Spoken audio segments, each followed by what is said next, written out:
Bientôt la naissance de l'unique spot officiel, comme on dit, spot officiel de windsurf et de kitesurf des Alpes-Maritimes. C'est en tout cas la volonté de la municipalité cannoise. Maintenant que l'hélitation a disparu au début de l'année prochaine, la mairie va récupérer la gestion du parking de la Pointe Croisette, près du Palm Beach, un lieu laissé à l'abandon par l'État, son propriétaire, et qui va donc être complètement réaménagé. Les explications de Véronique Varin et d'Éric Jacquet.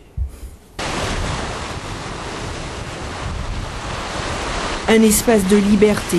Sur le parking du Palm Beach, pas question en effet de construire quoi que ce soit, ni dessus, ni dessous.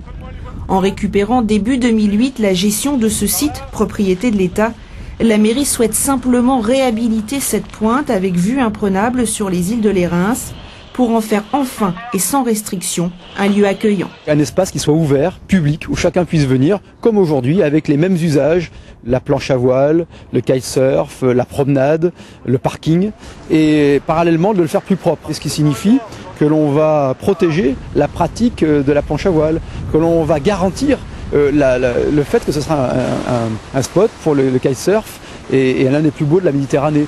Au programme, un revêtement bien uniforme du joli mobilier urbain, de l'éclairage, un point d'eau et surtout la véritable révolution avec donc la création de l'unique spot officiel de wind et kitesurf des Alpes-Maritimes. La mairie prévoit ainsi une mise à l'eau sécurisée et un balisage en mer. Pour les pratiquants, un vrai cadeau de Noël. Ça fait, comme je vous dis, des années qu'on dialogue. Et on espère vraiment maintenant que ça va se faire.